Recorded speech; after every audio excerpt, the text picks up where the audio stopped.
Hello everybody and welcome back to more of the Agent series where we are talking to all of my companions simply because we haven't actually done it in a long time, so we really have to catch up. Agent, you recall we spoke to the diplomatic service about building an alliance between Empire and Kilix? Falna Eth, the man who offered his backing in return for our assistance, has asked us for his first favor. You don't owe him anything, you know. No, but his support could make a difference. Falna wants our notes on various families and unaligned worlds in the Questal sector. He means to bring that sector into the Empire. We worked in Questal a long while, and we knew its people well. It's odd to see someone else take the reins. You don't talk about your old life. We don't often have a reason to think about it. We do miss negotiating, reaching out to understand people, synthesizing their needs. Dizana of the Lesai Nest says that desire makes us a better joiner. It's only small comfort. I remember her. I didn't know you two were in contact. Through the unseen emissaries that travel with us, we hear her voice from time to time. But that isn't relevant now. We'll give Falna what he wants, for the sake of the Empire and the colony. As you'll see in this next conversation, Falner probably isn't what he appears to be, at least to Vector. He's kind of shady. You wanted something, Vector? We do not neglect our duties. We are Dawn Herald. We do this for the Nest. Agent, we've had another request from Falna Eth, our ally inside the diplomatic service. We need to take a short leave. I heard you talking to the emissaries of the Nest. Is everything all right? Everything's fine. The distance from our kin is unusual and causes rifts. Falna's stock is rising, but he needs further acclaim before he can push for a Killik Imperial alliance. He's asked us to visit a former Republic governor named Yogana Thanoth and win his cooperation by turning him into a joiner. So you're supposed to strip a man of his individuality and make him part of the Nest? We'd hoped Falna wanted us for our diplomatic skills, not for this. The joining should be a gift, but we will find a way. You know this isn't right. Don't do it, Vector. We appreciate your concern. We ask that you trust our decision.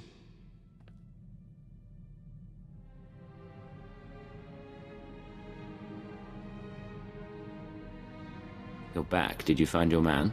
We spoke to the Republic governor. If you'll join us, we'll report the details to Falna Eth.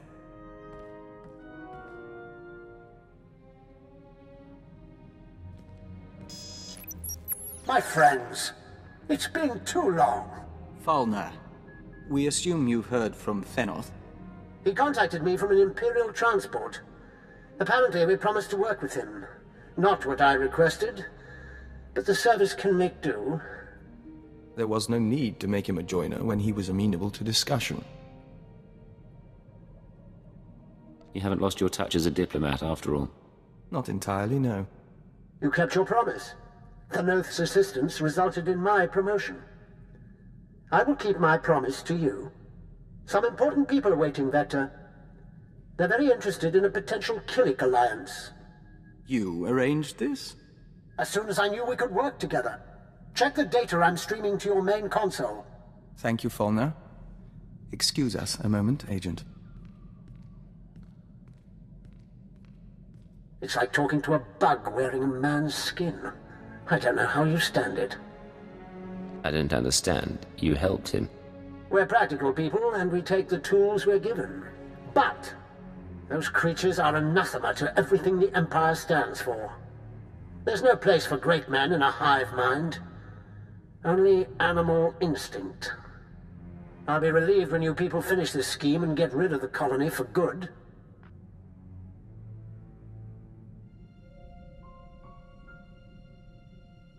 Agent, they listened. They don't understand yet, but they listened. The diplomatic service has requested my aid and wants to initiate relations with the colony. Listen, Falna Eth is keeping his deal, but he's repulsed by Kilix. We can't trust him. He admits it? We always did get an odd sense from him. It's out of his hands now, though. We should watch him, but we'll be focused on the future. It's a little ironic that he is your typical Imperial racist, considering he is a Zabrak, which is a little strange to think about it. Maybe he just hates bugs as much as I do.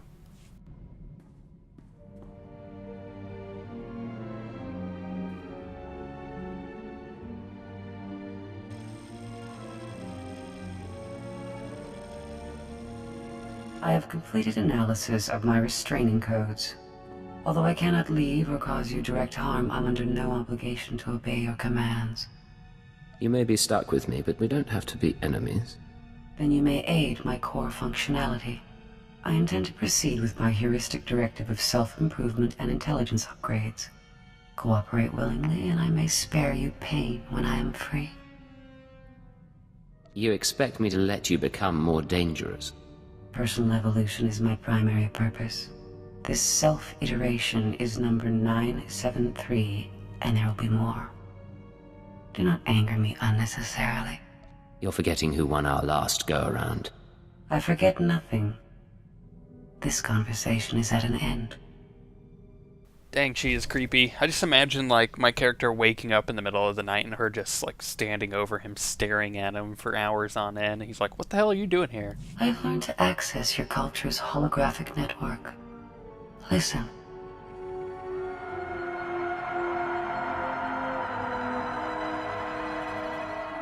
$18 trillion desperate attempts to communicate per second. I hadn't realized your species were so starved for interaction. What have you discovered, sifting through those transmissions? I now understand your frustrations. I look at you and see neurons fire in your brain. I scan your body and know how you taste. But you are blind, alone, and confused. What you're describing isn't what people experience at all. Perhaps. With your biological limitations, you can only achieve primitive imitations of genuine thought and feeling. Our time together has provided new information and sensations. These will prove useful in a future upgrade. You know, for as creepy as she is an incredibly useful person to have around, or robot to have around, but we'll talk about that more in the future. I do want to mention that a little bit more companion talk will happen at the beginning of the next episode, but now we have to actually talk to Ensign. What's going on, Ensign? Sir, Dr. Loken's been filling in the gaps in my education. He has quite a few stories. Here's what puzzles me. I've always been taught to respect the chain of command, and yet you... How does anyone control a field agent? You're really perturbed by this. Are you that used to pure obedience? Yes, I am, and I don't think that's a bad thing.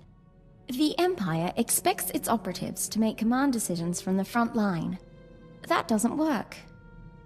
All you can do is respond to each situation, right or wrong. And live with the consequences. I don't want to do wrong, sir. My father ignored an edict from the Sith, and instead of facing his punishment, he ran. I won't repeat his mistake. Accidentally. Have a little faith in yourself. If the time comes, you'll make the right call. It's nice to hear you say that, sir. I'll stop troubling you about this. Back to the job, then. I could trust her to make the right call. In fact, I could trust her pretty much to be a really good agent once she's learned all the ropes and everything. But, of course, we're gonna have to teach her. Wink.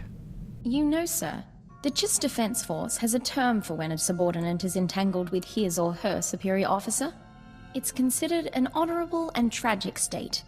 If discovered, the lower-ranking officer is encouraged to go out in a blaze of glory. You're not with the Defense Force anymore, and I'd rather you not martyr yourself.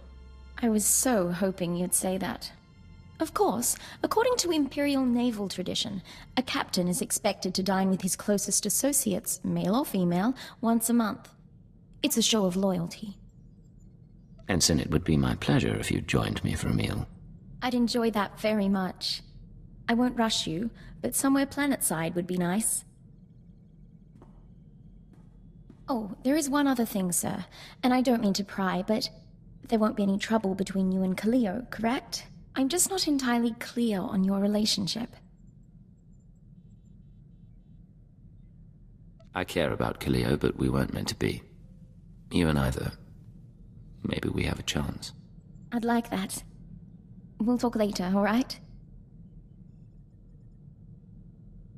Yeah, Koliya and him probably wouldn't work. They clash too much, rather. Plus, she likes to keep secrets, and he doesn't like that, ironically being an agent himself who keeps a lot of secrets. Something I can help you with, Ensign? I was hoping you could increase my security clearance, sir.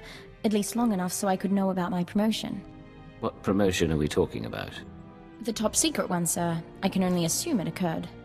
I'm pleased to say that I finished, as best I can, putting myself through the Imperial Intelligence training regimen, save the psychological tests.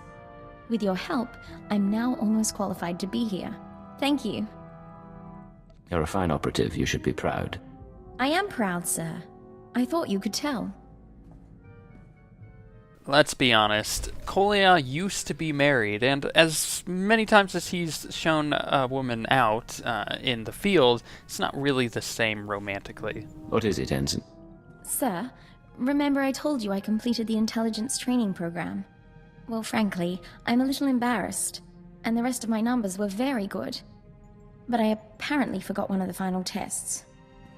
I'm sure you could convince me to forgive one tiny mistake. Sir, I wouldn't feel right. I neglected to complete the interpersonal subversion examination. I'm supposed to be able to move and talk and act in a way that holds the attention of my target. It's a very delicate examination, as I understand. I'll have to pass judgment myself, then. Shall we find some privacy? Certainly, sir.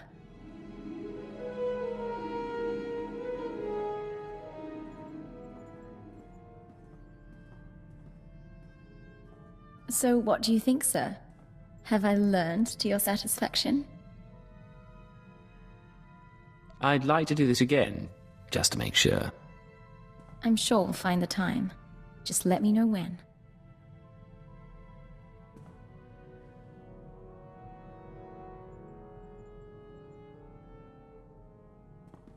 Back to the job. Don't mind the clipping of his face into her hood. Wow, that came out a lot dirtier than I expected it to be. Either way, there's important stuff in the next episode.